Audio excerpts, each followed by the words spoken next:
guys, it's Margie, and today I'm doing a movie review of the 1964 film Dr. Strangelove, or How I Learned to Stop Worrying and Love the Bomb. Before I jump into some of the things about this movie, I just want to say, if you notice that my camera quality is different, I have upgraded to a little bit better of a camera, so hopefully these look better than a lot of my previous reviews. Hope you guys like it, but we'll see if I want to continue using this camera or if I go back to the old. You guys tell me what you think in the comments if you'd like. Okay, anyway, this film starred Peter Sellers, George C. Scott, Sterling Hayden, Keenan Wynn. Oh, Keenan Wynn is so precious. Okay. Slim Pickens, Peter Bull, James Earl Jones, Tracy Reed, Jack Creeley, Frank Berry, Robert O'Neill, Glenn Beck, Roy Stevens, Shane Rimmer, Hal Galili, and Paul Termerin. It was directed by Stanley Kubrick, who also directed The Shining, A Clockwork Orange, and 2001: A Space Odyssey, among many, many films. Music was by Laura Johnson. Cinematography was by Gilbert Taylor. Edited by Anthony Harvey. Written by Stanley Kubrick, Peter George, and Terry Southern, and also produced by Stanley Kubrick. Basically, the plot for this movie is really hard to explain. I'm gonna say two things. Watch the trailer, and this is essentially a movie about how the government and how the people on the ground deal with the possibility of air attacks with bombs in a comical way. Yeah, that was not a good plot description. Please watch the trailer. I really cannot explain this one. Please watch the trailer. Let me just say a couple things about this movie before I jump into performances. I was not aware at all that this movie is actually a comedy.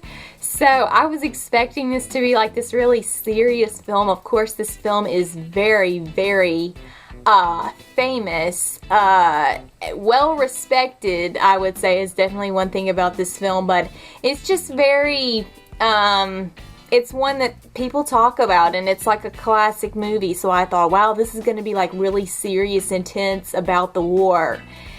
Not so much. I think it's pretty classic because at the time people were almost afraid to make jokes about this topic of nuclear bombs and the government, and so it was very groundbreaking for the time to just totally make fun of all of this situation and how it was handled, and people loved it because it really related to them in their time period. Second thing I was also going to say that I did not know about this film is that Peter Sellers plays multiple characters, and of course he was a famous comedic actor of his day during this time period, so I did not know that. I thought that was very, very interesting that he plays Strangelove and two other characters, and the President of the United States and another general or something like that in the army. I thought that was very interesting. Okay, so Peter Sellers did great on all of his characters. He really did. I really enjoyed his Strangelove.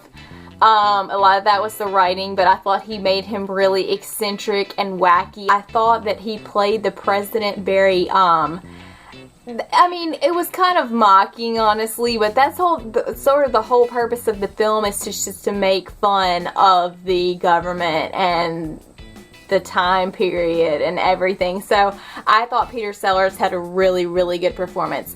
George C. Scott, I did enjoy his performance. For me, he was a little too over the top at times, but again, this is the type of movie that we're talking. There's just a couple more people that I'm going to pick out. Keenan Wynn, love him. He is the son of Ed Wynn, who was on Mary Poppins, who plays the eccentric old guy. Love him with a passion. He's awesome, and he did a great performance. Slim Pickens was good in this film as well, and Slim Pickens actually did not know this movie was a comedy until it was released. So he was like doing all of his lines really seriously for him, and that was kind of neat to learn. James Earl Jones, this is his first movie, the start of a great career for him. Thought he did great in this role, and this was such a great launching board for him for other parts. Everybody else here did not stand out to me, unfortunately, but again, I thought they were a decent supporting cast, and I feel like they weren't really supposed to be highlighted at all. So, yeah. Let's talk about direction a little bit here, guys. The directing for this is very unusual. I do think it is typical of Kubrick's style. I enjoyed the directing for this, though it seems to be a very kind of mashed together film. It's just kind of pieced together. It's very choppy in the way that it moves, but you know, it didn't really bother me. I thought the directing for this was good, and it's typical Stanley Kubrick, so that's definitely got his fingerprints all over it.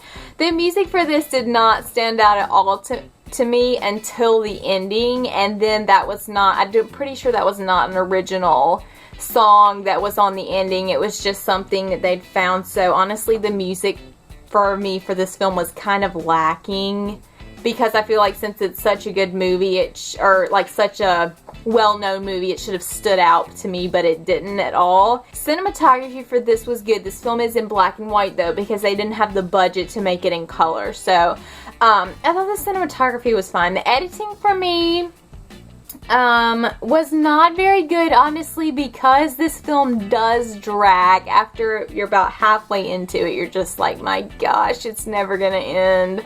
For me, honestly, and like I said, it's so like abruptly chopped together, like you're just flipping from one thing to the other with no like real storyline.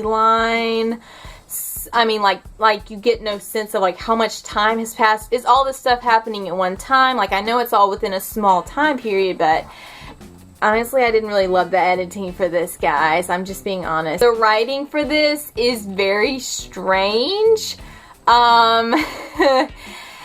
I'm not really gonna go into it. It's just really difficult. It's just really unusual. And a lot of it, they say, and you're just like, I don't really understand that. And this film the writing kind of confused me, honestly. It wasn't necessarily bad, it just was really confusing for me. So, yeah. Alright, guys, let's talk about the Parent's Guide before I jump into special notes. For Parent's Guide, we have 5 uses of the H word for language and 3 uses of the D word. So that's all the language. Sexual references, there aren't any of those. There is a girl sitting in a bikini, and there is like implied talk of like there's things hinted around the idea of sex by one of the main characters. I would say kids under the age of 8 are not gonna catch on to that because it's kind of danced around. Religious exclamations, there is one of those.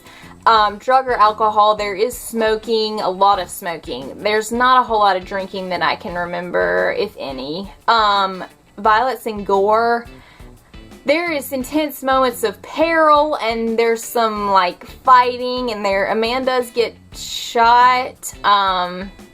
So it's not really like blood gory violence, but it is violent. I'm kind of trying to race on to the end of the film here so I can talk a little bit about a couple of things.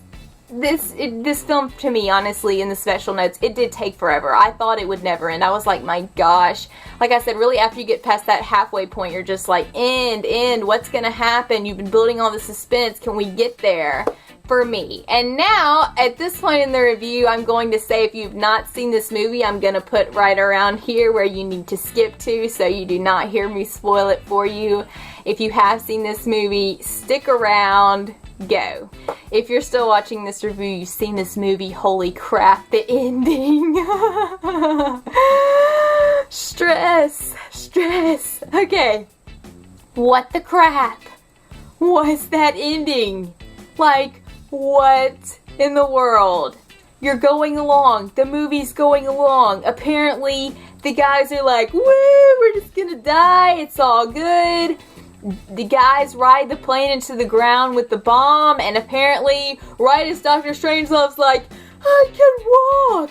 Boom. The whole Earth is blown up in a giant nuclear bomb, and like, what the crap? And then they play this music, and you're just watching this huge thing, and you're like, did that just happen? Like, was that the ending?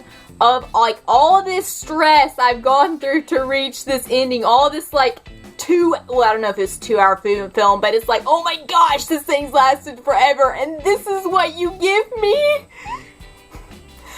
It did make me laugh.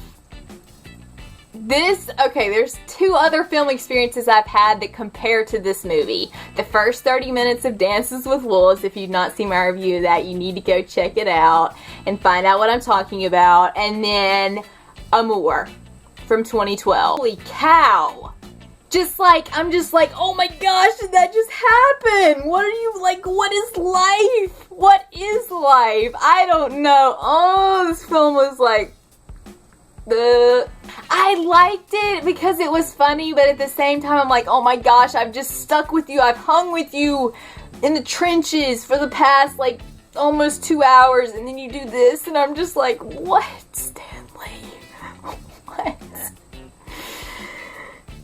I'm not gonna say I didn't like the ending, because it wasn't that. I just don't understand. Like, I understand it, but I'm just, like, so, like, what about it that I can't, like, form words to express my feelings right now. Ending is extremely strange, quoting from the Notebook here, and it did really make me laugh, because it's just like, what the flip just happened? Now I want my 2 hours back. Okay, friends, let's wrap up this review. Would I watch this movie again? I would not. I've seen it. I've been confused. I know this. Thank you. I'm giving this movie 2 stars out of 5. I'm sorry. I did enjoy it, and I understand its purpose in film. I don't understand all the hype it receives, honestly, especially for today's film goer who was not, like, for the people in that time period that may make sense, but for people now it's just kind of like, I don't really understand why people still watch this. I'm not saying you shouldn't watch this movie as a film critic. That's the reason I watched it, because I was like, okay, iconic film that's been talked about a lot, I need to watch this movie. But if you are not interested in critiquing film, I would suggest not watching it unless you were in love with Peter Sellers, and then you probably will want to watch it. I'd be very interested to know what you thought of Dr. Strangelove, or How I Learned to Stop Worrying and Love the Bomb. Thanks for watching, and I'll see you guys next time.